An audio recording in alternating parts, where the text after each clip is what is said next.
Assalamualaikum warahmatullahi wabarakatuh. Waalaikumsalam warahmatullahi wabarakatuh.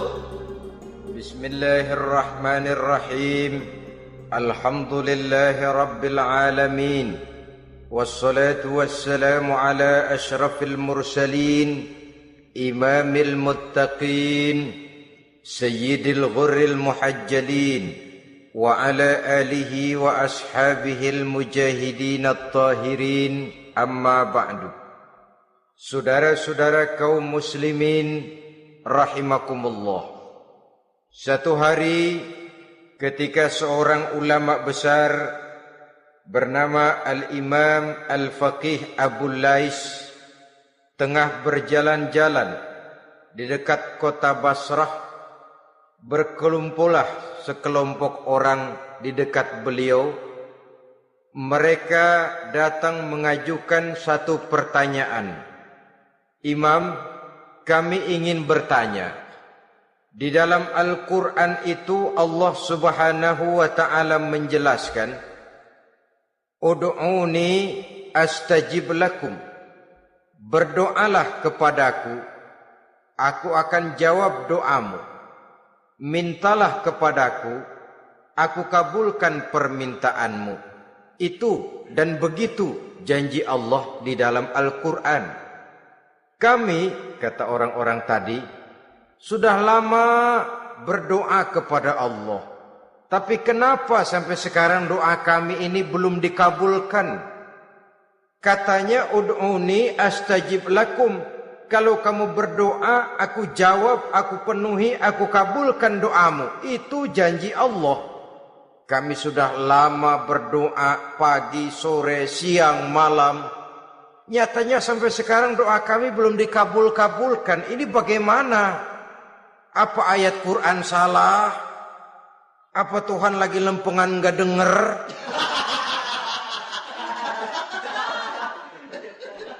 Apa doa kami yang terbalik?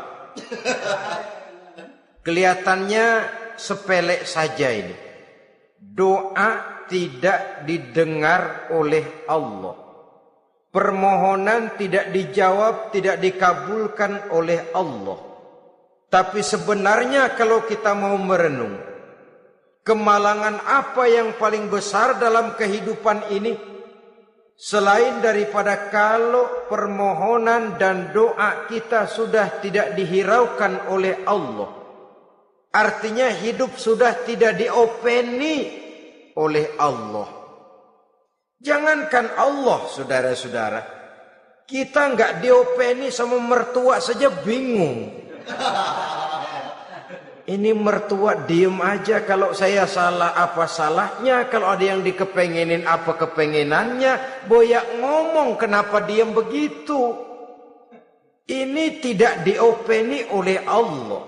Kemalangan apa yang lebih malang selain daripada kalau doa tidak didengar oleh Allah? Itu sudah kemalangan yang paling malang, lebih malang dari kota Malang saya kira.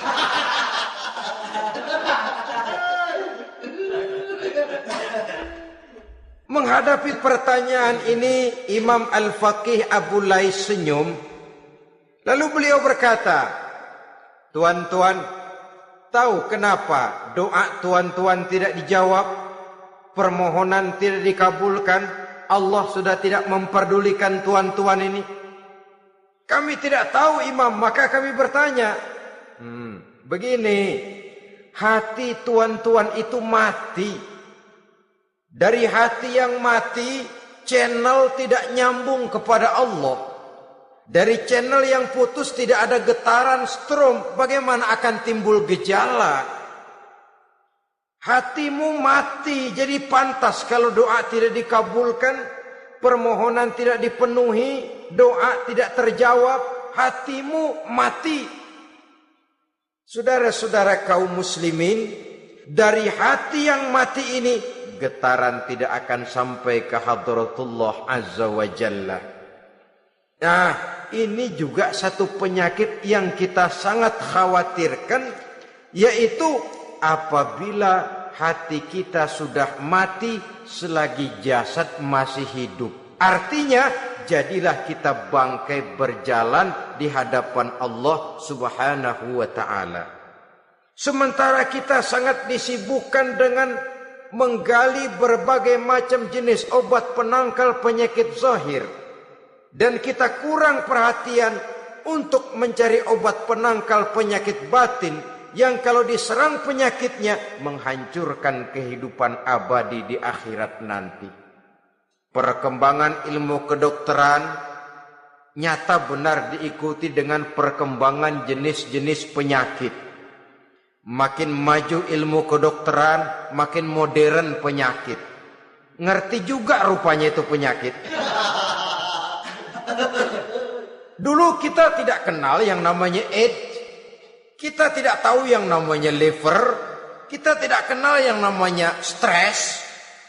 Paling yang banyak cika, masuk angin, dan sebagainya. Tapi baiklah.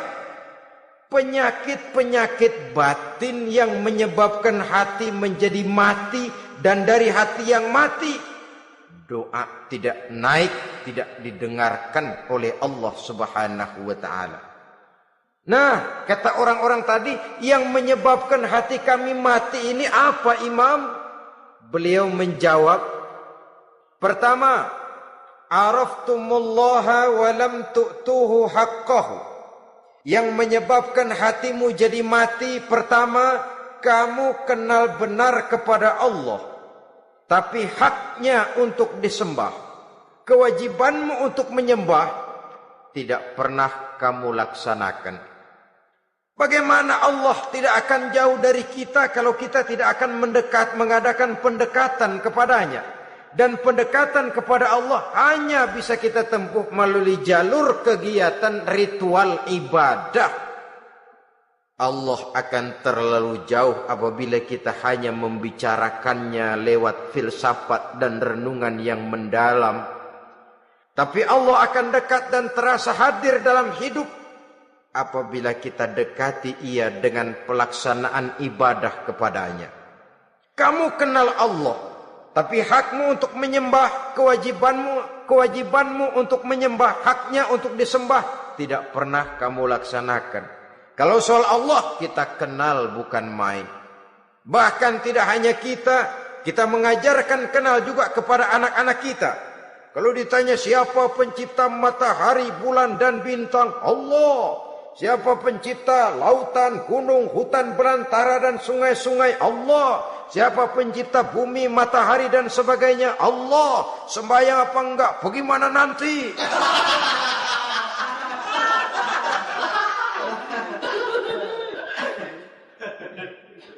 Tanpa pendekatan, Allah akan jauh. Apabila Allah jauh, maka doa tidak akan didengarkan olehnya. Oleh sebab itu, logika mengajarkan kepada kita, berpayahlah dulu, wa man ladzatu illa ba'da ta'ab, inna ma'al usri yusra. Di balik kesulitan menunggu kemudahan. Nikmat baru akan terasa, kelezatan hidup baru akan terasa setelah kita jerih payah banting tulang peras keringat. Rasanya memang lebih nikmat sepotong singkong hasil cucuran keringat sendiri ketimbang roti dijejelin orang. Ini berarti kita ingin mohon pertolongan kepada Allah, sementara dengan Allah sendiri kita jauh. Sama saja dalam kehidupan kita analoginya, saudara-saudara. Orang tidak kenal kepada saudara, tahu-tahu jauh dari saudara, tahu-tahu datang mau minjem duit. Apa kesan saudara? Enak aja, kenal enggak, dekat enggak, datang-datang mau minjem duit. Emang duit percetakan bapak lu?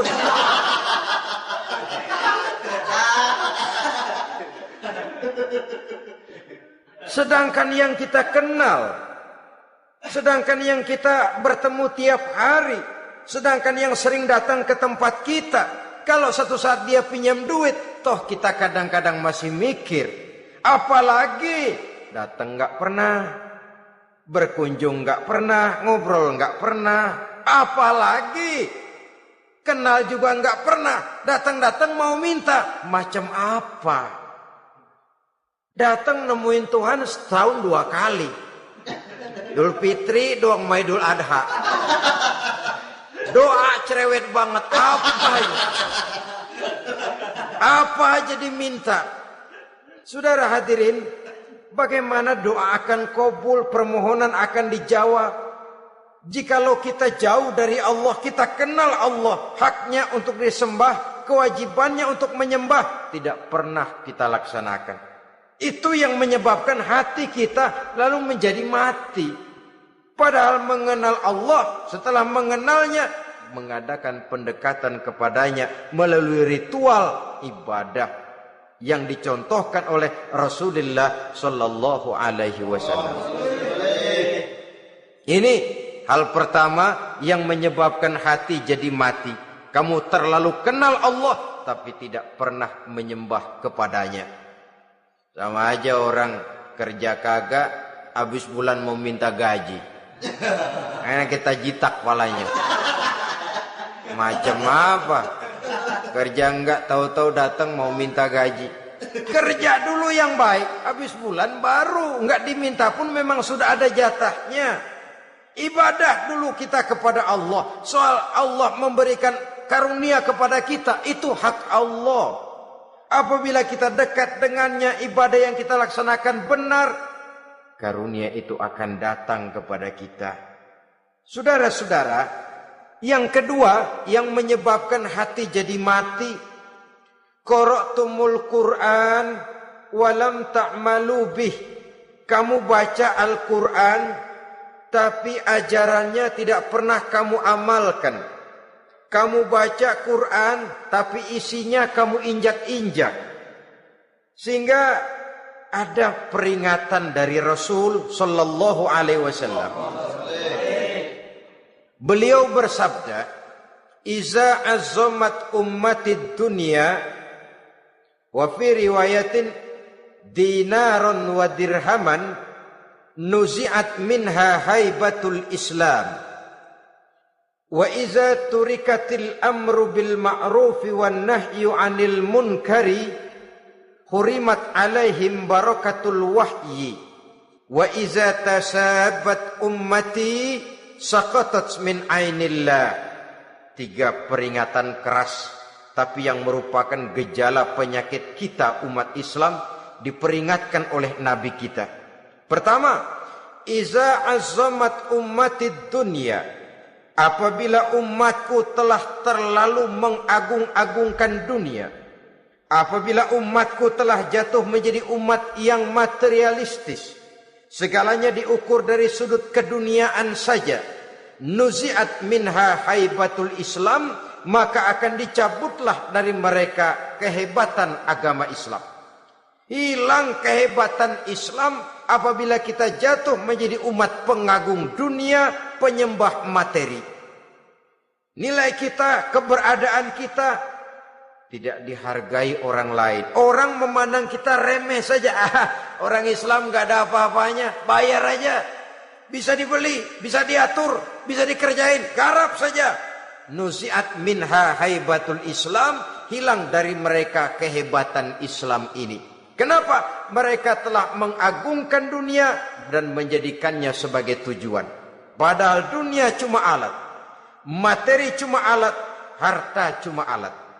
Yang kedua, wa iza turikatil amru bil ma'rufi wan nahyu 'anil munkari hurimat 'alaihim barakatul wahyi.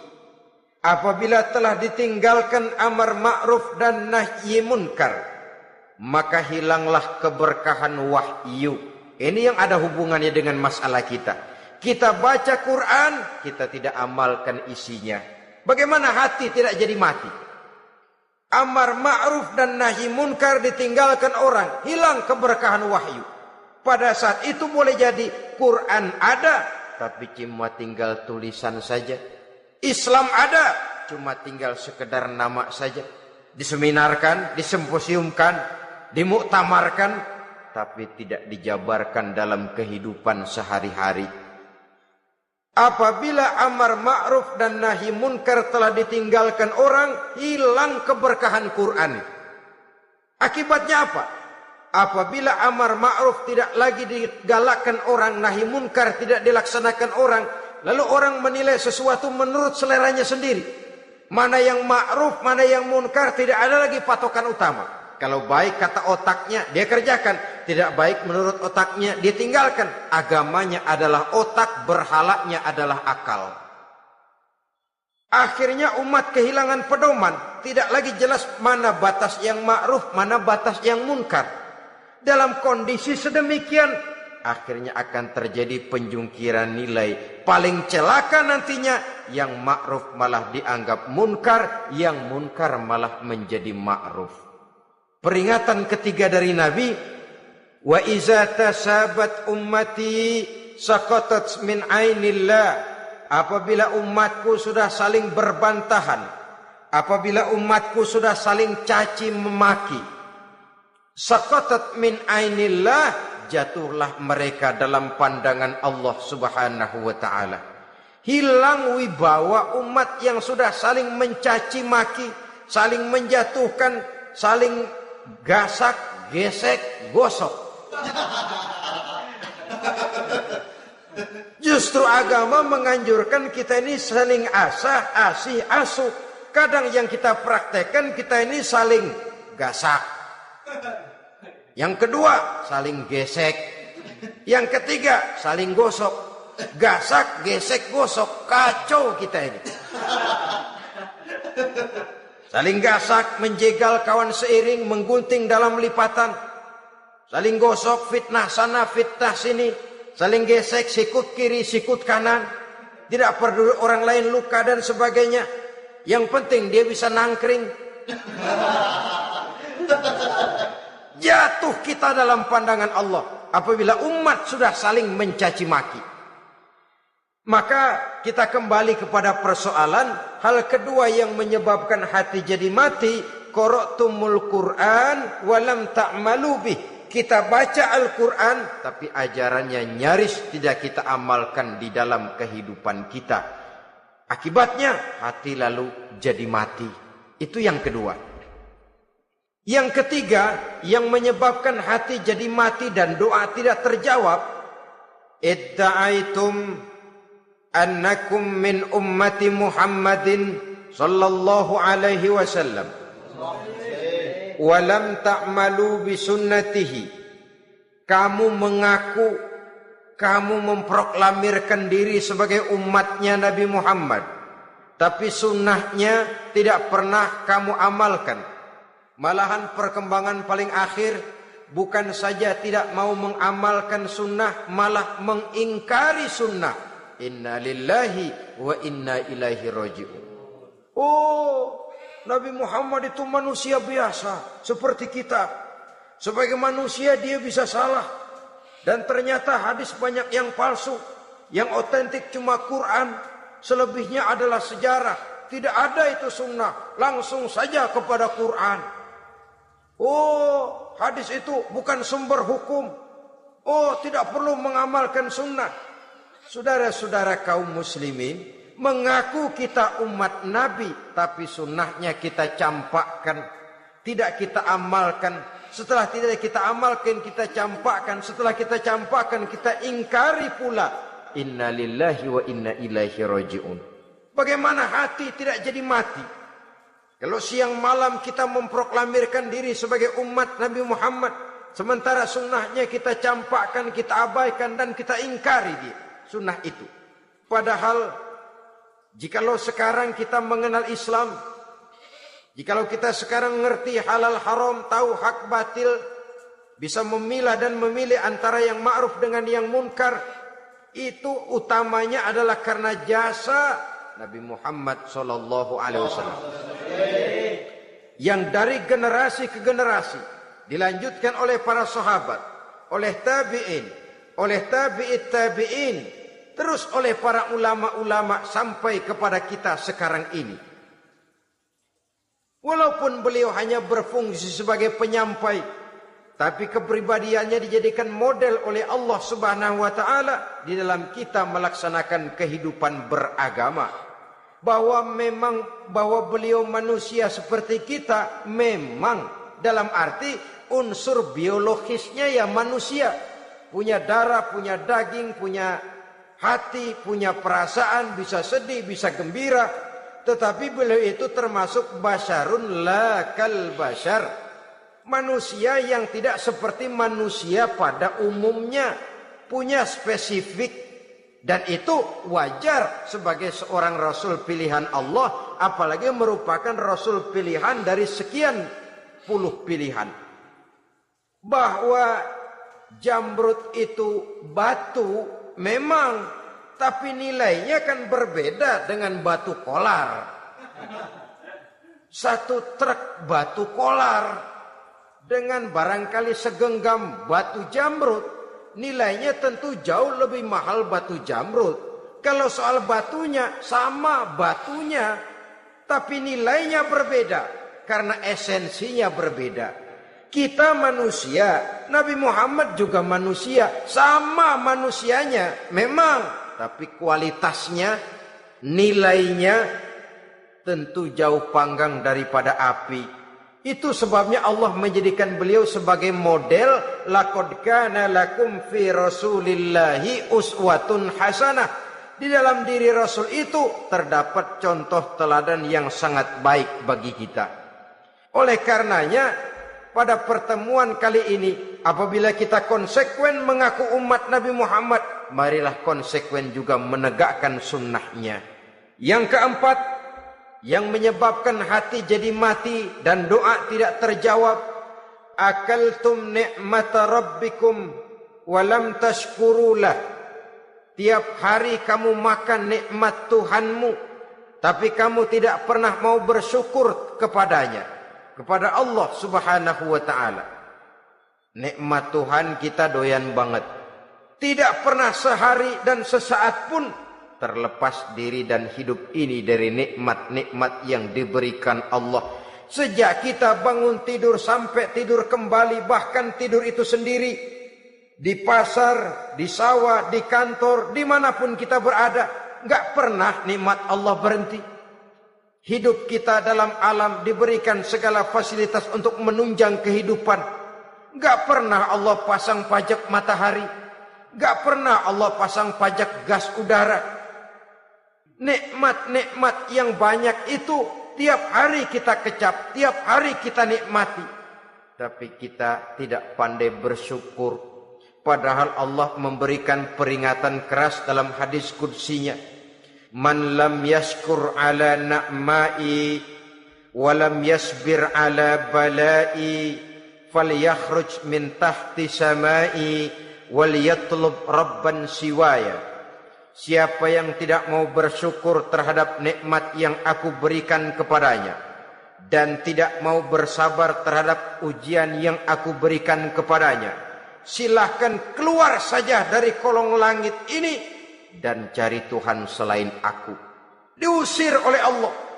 Kalau orang tidak mau bersyukur terhadap nikmat yang aku berikan dan tidak mau bersabar terhadap ujian yang aku timpakan, keluar dari kolong langitku, keluar, cari Tuhan selain aku. Diusir. Lah yang ngusir Allah. Anak sekarang bilang mau ke Menong.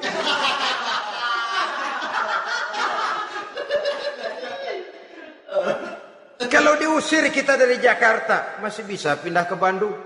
Diusir kita dari Bandung, bisa pindah ke Jogja, Solo. Diusir kita dari Indonesia, bisa pindah ke Singapura, Malaysia. Diusir dari kolong langit, mau cari langit mana lagi? Kalau kau tidak mau mensyukuri nikmatku, tidak sabar terhadap ujian yang aku berikan kepadamu, keluar saja, keluar dari kolong langitku ini, cari Tuhan selain aku. Kalau istilah kita mah Tuhan, jengkel banget udah itu. Nikmatku, yang nikmat yang aku berikan kau makan, tapi kepadaku engkau tidak pernah mau bersyukur. Saudara-saudara kaum muslimin rahimakumullah, wajar. Kita dulunya tidak ada, sekarang ada nikmat.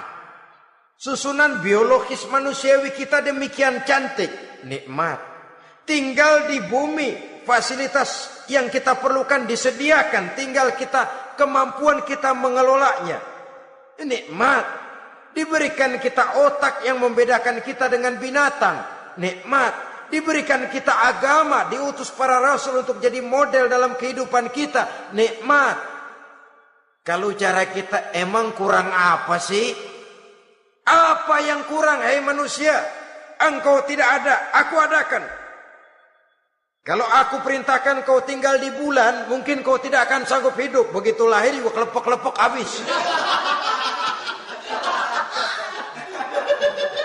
Ya enggak ada HO2 toh di bulan. Mau ngisap apa? Aku tinggalkan kau, aku perintahkan tinggal di permukaan bumi. Alamnya indah, fasilitas serba menunjang. Nikmati semuanya, semuanya untuk kamu, semuanya. Satu pintaku, syukuri nikmat yang aku berikan kepadamu. Ya bukan cuma syukur dalam ucapan, syukur dalam perbuatan. Banyak nikmat yang diterima, makin banyak dia sujud, makin banyak dia ruku, makin banyak dia mengadakan pendekatan kepada Allah. Syukur dalam artian berupa tindakan dan perbuatan, mempergunakan nikmat sesuai dengan kehendak yang memberikan nikmat itu sendiri kepada kita. Saudara-saudara kaum muslimin rahimakumullah. Ini penyakit yang keempat. Kamu makan nikmat Tuhanmu, tapi kamu tidak pernah pandai bersyukur kepadanya. Mensyukuri nikmat yang diberikan tadi. Bagaimana hati tidak jadi mati? Kita sibuk mempersolek jasmani, mencari obat penangkal penyakit zahir. Maka yang ramai di zaman sekarang, saudara lihat, salon, fitness, senam, macam-macam jenis. Tidak ada salahnya dan tidak ada jeleknya. Tapi kalau itu sampai melupakan kita kepada memperindah batin, memperbaiki jiwa, artinya bukankah kita perlahan tapi mempersiapkan diri menjadi bangkai berjalan di hadapan Allah. Dengan operasi plastik, yang pesek jadi mancung, yang sipit jadi belok, kulit keriput jadi kencang, pipi terlalu cekung bisa diatur. Saudara-saudara, tapi kalau hati yang rusak, jiwa yang rusak, kemana lagi kita akan berobat kalau bukan kepada agama? Maka hati itu jadi mati apabila kita selalu memakan nikmat Allah dan tidak pandai mensyukuri nikmat itu. Dari hati yang mati tidak akan ada getarannya. Oleh sebab itu doa tidak terjawab.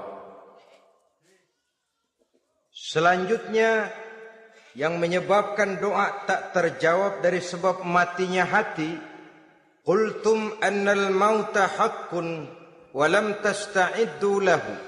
Kamu berkata, kamu yakin bahwa mati adalah sesuatu yang benar, tapi kamu tidak pernah punya persiapan untuk mati.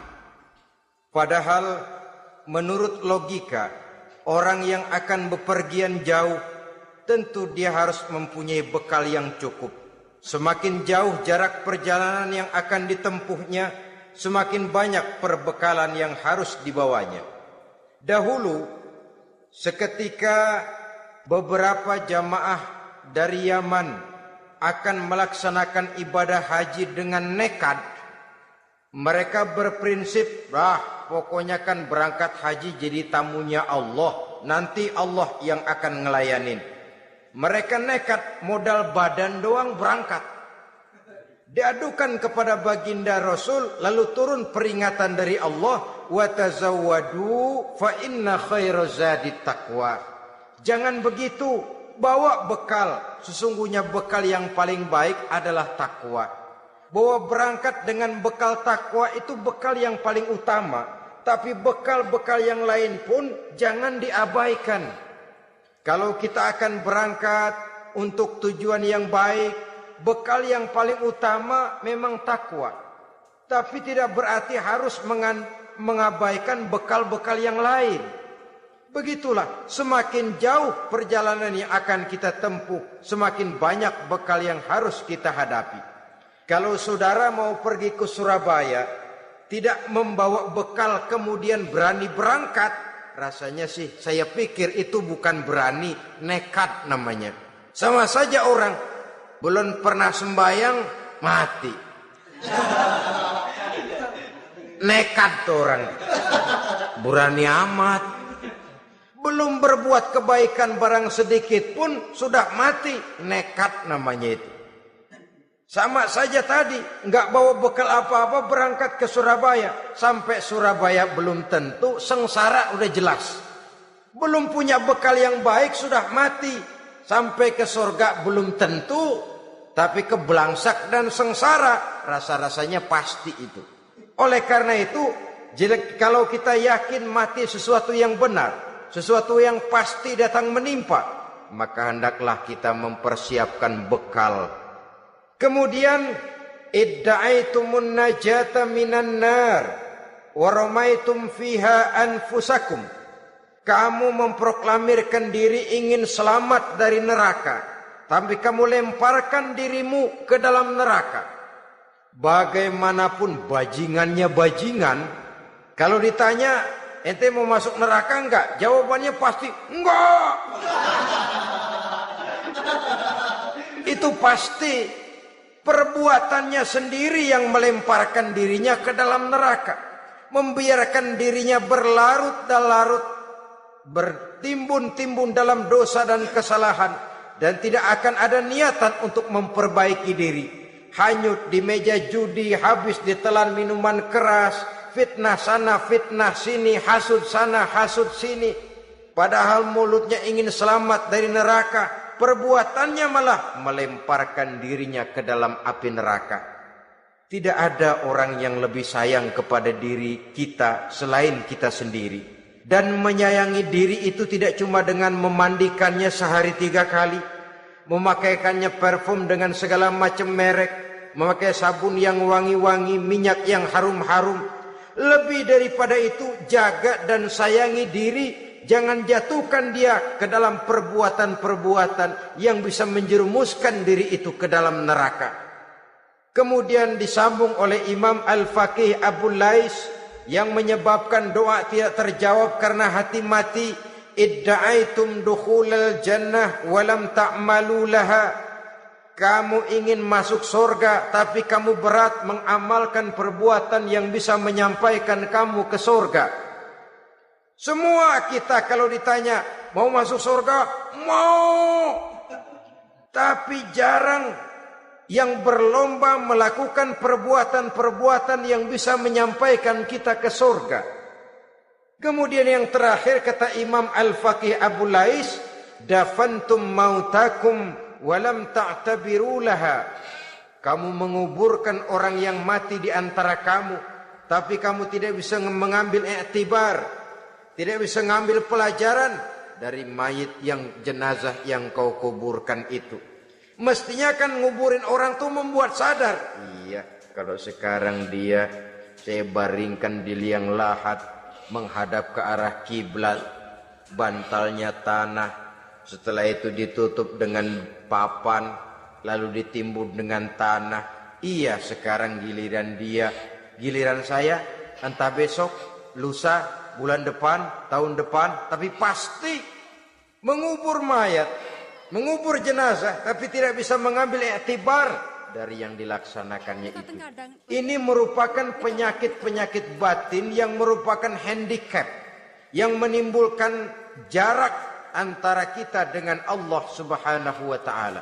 Pantas kalau itu semua ada pada diri kita, hati jadi mati. Dari hati yang mati, doa tidak akan tembus. Kita tidak lagi akan diperdulikan oleh Allah Subhanahu wa ta'ala. Dan itu sekali lagi kemalangan yang terbesar dalam kehidupan kita. Bagaimana jalan keluarnya?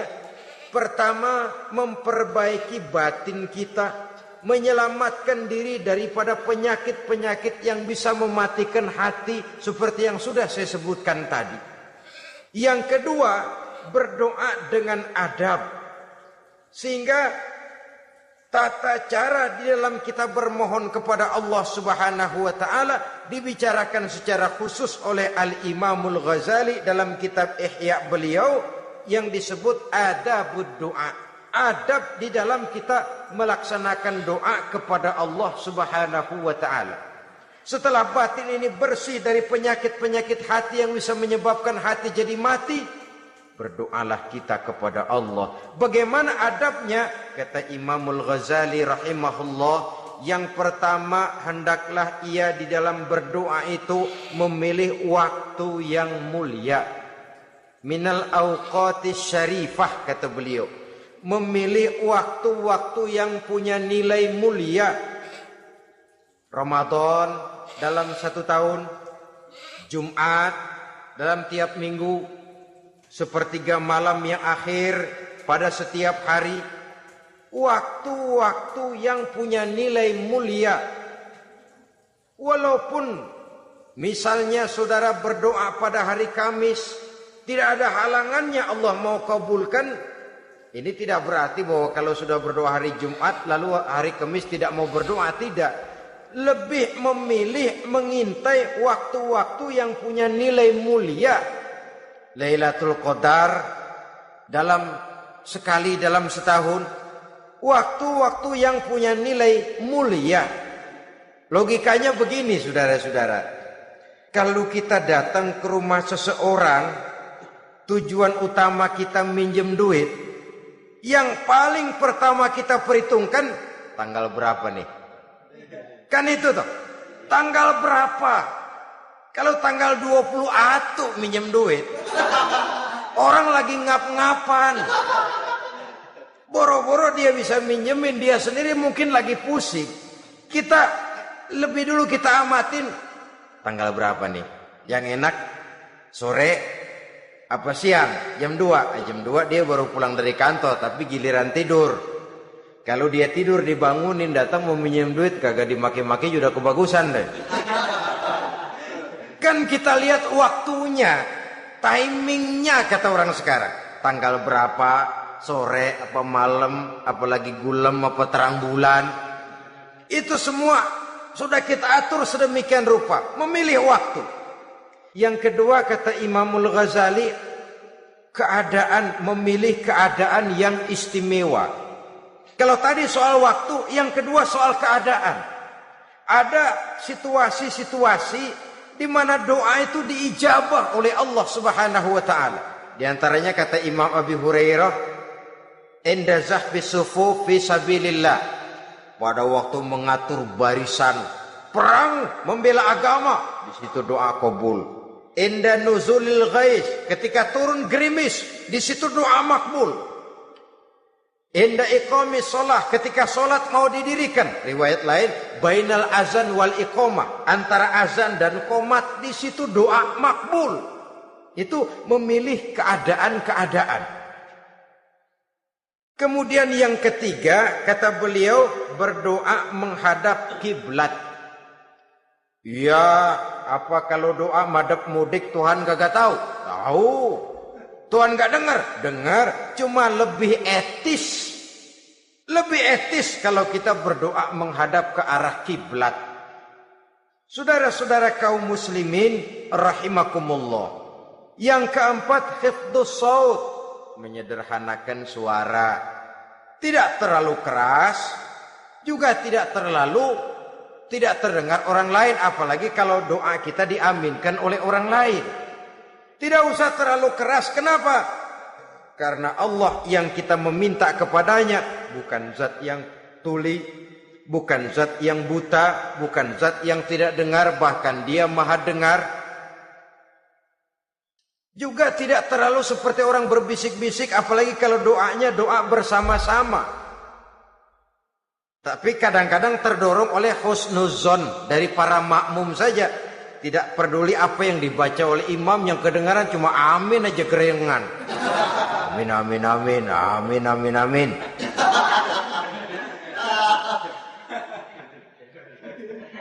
Juga tidak terlalu keras. Seperti orang berdoa, seperti orang pidato. Saudara-saudara kaum muslimin rahimakumullah. Yang kelima, alla yatakallafa saja' fid du'a.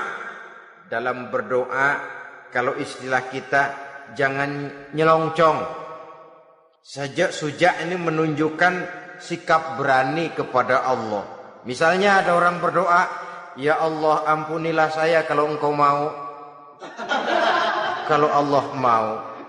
Kasihanilah saya ya Allah kalau engkau mau. Itu doa orang songong.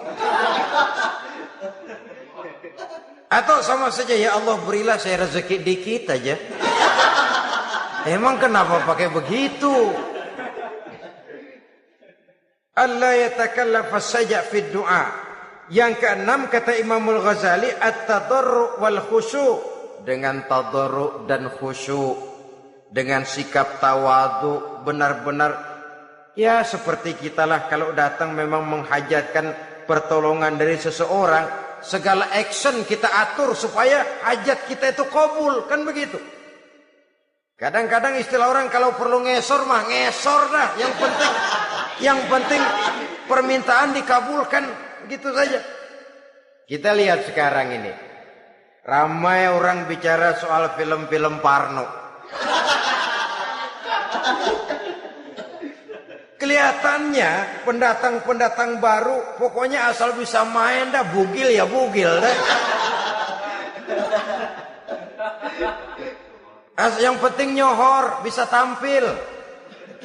Walaupun dalinya semua sama, mula-mula cuma iseng. Adegan panas bagaimana? Kalau tuntutan skenario apa boleh buat? Apa boleh buat? Emang nggak bisa milih. Setelah film beredar baru saya juga jijik ngelihat, ya tadi kemana waktu bikin? Udah jadi baru jijik, bikinnya merem memang itu.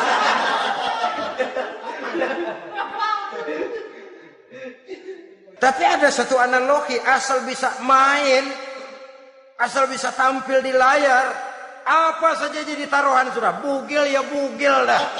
Enggak soal dah. Pokoknya bisa main, tampil, nyohor. Masuk koran. Udah seperti kata-kata orang Arab, bul ala zamzam fatu'raf. Kalau pengen terkenal, kencingin sumur Zamzam. Artinya apa? Bikin yang aneh-aneh. Yang orang gak kerjain, ntar ngetop. Yang ngetop lempengan jeleknya. Sumur Zamzam dikencingin, kan nyohor itu. Sedunia orang kenal. Kenapa? Gila. Saudara-saudara kaum muslimin rahimakumullah, sangat kita sayangkan kalau lalu orang berlomba-lomba dengan cuma modal paha mulus, wajah cantik, dimauin apa saja mau lalu bisa tampil. Akibatnya yang jadi korban adalah anak-anak kita. Disuguhi tontonan-tontonan yang meracuni jiwa mereka.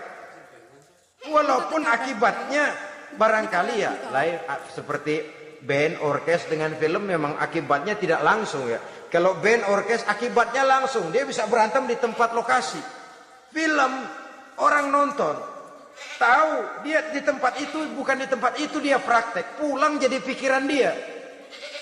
Tadi serem ya, ntar kalau ada kesempatan kita praktek. Ntar ngancemnya itu yang gak enak. Tapi yang saya analogkan dengan persoalan kita, tingkah pola artis apapun dilakukan asal bisa main. Nah itu tuh, asal dapat kesempatan acting.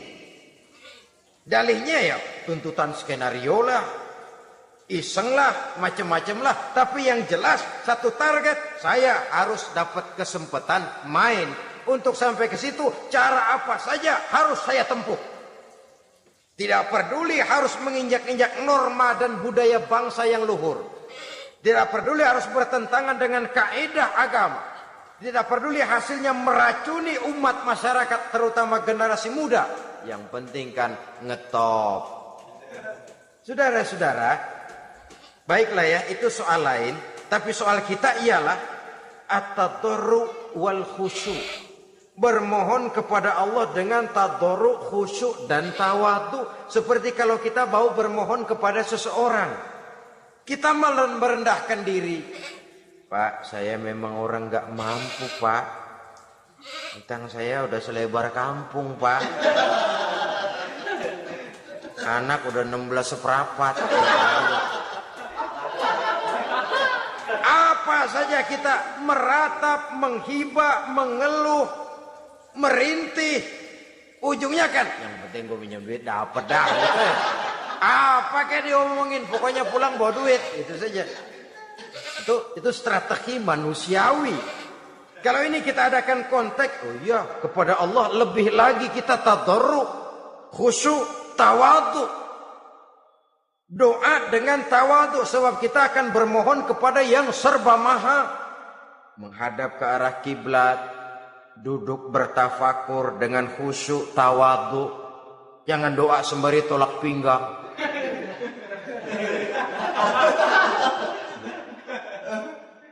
Yang ketujuh kata Imamul Ghazali, ayyujzimad du'a wa yuqina bil ijabah. Hendaknya dia menjazamkan doanya itu dan yakin bahwa doanya akan dikabulkan oleh Allah. Sebab kata Nabi, innallaha la yaqbalu du'aan min qalbin ghafilin lahin. Allah Subhanahu wa taala tidak akan menerima doa dari hati yang lalai dan main-main. Doa ke orang ugah-ugahan.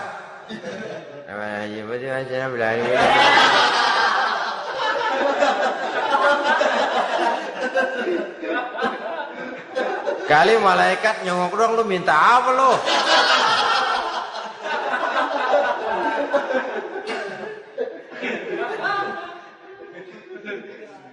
Seperti tadi itu, kita datang mau minjem duit sama orang, ngomongnya ogah-ogahan. Minjem duit dikasih syukur, enggak ya udah. Ya enggak dah, enggak dikasih sudah. Kenapa? Mintanya begitu. Enggak serius dan enggak yakin bahwa doanya akan dikabulkan. Kalau kita sudah punya keyakinan, jangan-jangan doa saya enggak diterima Allah. Enggak. Ana, kata Allah, ana inda zanni abdi bi. Aku sih bagaimana menurut sangka hambaku kepadaku saja. Kalau sangkanya baik, aku baik. Kalau sangkanya doanya dikabulkan, aku kabulkan. So itu doa harus dengan pasti dan harus dengan yakin doa itu akan dikabulkan dan meluruskan harapan, membenarkan cita-cita, meluruskan maksud apabila doa itu dikabulkan oleh Allah Subhanahu wa taala. Saudara-saudara, oleh karenanya jangan doa setengah hati. Jangan berdoa sambil main-main. Apalagi menghadap kiblat dengan dua tangan terangkat sebagaimana dicontohkan oleh Rasulullah sallallahu alaihi wasallam. Bahwa berdoa tanpa mengangkat kedua tangan pun Allah tahu.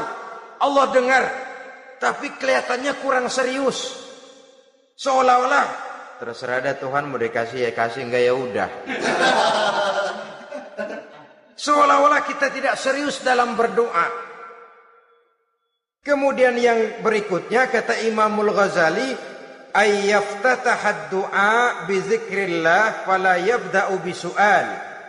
Hendaknya dia mulai berdoa itu dengan menyebut nama Allah, berzikir kepada Allah, fala yabda'u bisu'al, jangan langsung memulai dengan permintaan.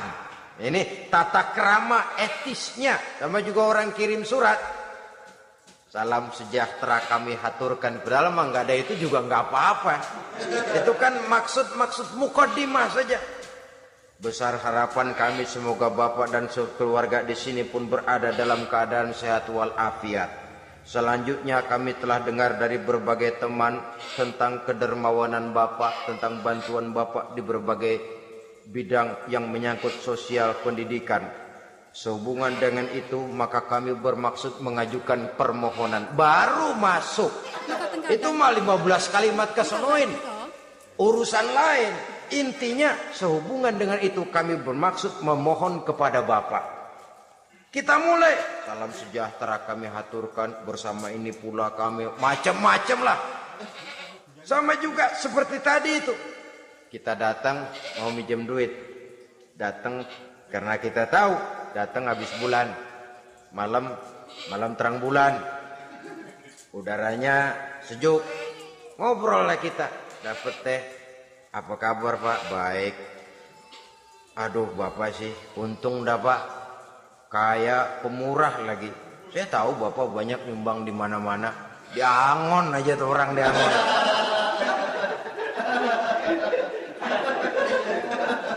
Kira-kira udah mau telap aja baru dikedat. Ngomong-ngomong Pak, nah mulai nih kalau udah ngomong dah tuh mulai. Baru masuk. Jadi etisnya berdoa itu dimulai dengan zikrullah. Karena itu umumnya dimulai dengan Alhamdulillahi Rabbil Alamin. Kita puji dulu Allah. Alhamdulillahi Rabbil Alamin. Hamdan yuwafi ni'amahu wa yukafi'u mazidah. Kita puji dulu Allah. Seperti orang tadilah. Kita puji dulu kebaikannya. Walaupun pada akhirnya kita minjem duitnya. Ya, sebenarnya Allah nggak perlu dipuji tuh. Dipuji atau tidak Allah tetap termulia. Ini etis manusia. Allah tidak berharap untuk dipuji oleh manusia. Allah tidak untung seluruh alam memujinya. Manusia mau memuji atau tidak itu urusan manusia sendiri. Allah tidak minta untuk dipuji. Allah juga tidak gila kepada pujian. Kalau kita memulai doa dengan pujian, etis kita kepada Allah Subhanahu wa taala di dalam kita bermohon kepadanya. Saudara-saudara kaum muslimin rahimakumullah. Kemudian menyesuaikan doa dengan kondisi. Ini termasuk syarat batin ya, taubat, waraddul mazalim kata Imam Ghazali, menolak segala macam kezoliman. Artinya kalau berdoa itu tahu diri. Kalau gaji kita sebulan 700 atau 800 900 ribu, berdoa minta rezeki 1 juta, itu tahu diri namanya. Kan cuman kurang 100 ribu. Ya, kalau kerja kagak minta gajian 1 juta. Pengen doa dikabulkan, rasanya secara etis nggak tahu diri orang berdoa seperti itu. Orang datang mau minta duit, mau pinjam duit kepada kita, kan kita lihat kira-kira mampu ngembaliin nggak nih orang. Kita lihat, kita evaluasi kemungkinannya. Lalu si yang minjem tentu tahu diri. Kalau memang kekuatannya ngembaliin tidak seperti kekuatannya mulangin, hendaknya dia timbang rasa. Begitu juga kepada kita etisnya kepada Allah Subhanahu wa taala.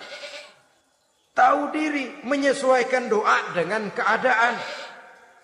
Kalau tidak ada gap terlalu jauh panggang daripada api, nanti nasibnya bagai si pungguk merindukan bulan. Apabila adab-adab di dalam berdoa ini kita perhatikan, sejak dia dari adab yang zahir sampai kepada adab yang batin, kemudian penyakit-penyakit yang membuat hati itu jadi mati, maka insya Allah doa kita dijabah oleh Allah Subhanahu wa taala. Dalam Al-Baqarah ayat 186 Allah Subhanahu wa taala menjelaskan, wa iza sa'alaka ibadi anni fa inni qarib ujibu da'watad da'i iza da'ani falyastajibu li wal yu'minu bi la'allahum yarshudun. Apabila hambaku bertanya kepadamu Muhammad tentang aku, kata Allah, fa inni qarib, katakan kepadanya aku dekat sekali dengan mereka. Ujibu da'watad da'i iza da'ani, aku akan jawab, aku kabulkan permohonan orang-orang yang berdoa kepadaku.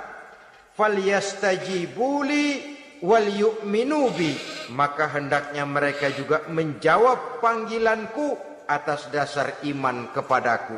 La'allahum yarshudun, semoga dengan ini mereka kelak mendapat petunjuk. Saudara-saudara, Al-Baqarah 186 ini dengan nyata menjelaskan kepada kita, Allah akan menjawab doa, mengabulkan permohonan apabila kita falyastajibuli wal yu'minu bi, juga menjawab panggilan Allah atas dasar beriman kepadanya. Logikanya tadi itu, araftumullaha wa lam tu'tuhu haqqahu. Kita tidak pernah mau menjawab panggilan Allah sementara kita berharap doa kita dijawab oleh Allah. Apa enggak pincang?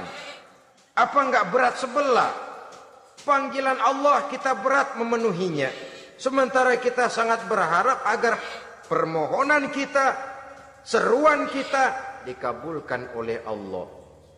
Menjawab panggilan Allah atas dasar beriman kepadanya. Kenapa? Ada orang menjawab panggilan bukan berdasarkan iman, tapi karena target lain. Datang sembahyang Jumat paling dulu target utamanya, pulang juga paling dulu nyabet sendal, nyabet sepatu. Menjawabnya iya, tapi tidak karena iman.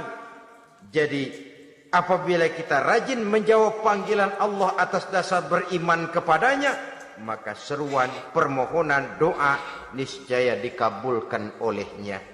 Ini saja, mudah-mudahan ada manfaatnya. Terima kasih atas segala perhatian. Mohon maaf atas segala kekurangan. Usikum wa nafsi bitaqwallah. Wassalamu alaikum warahmatullahi wabarakatuh. Thank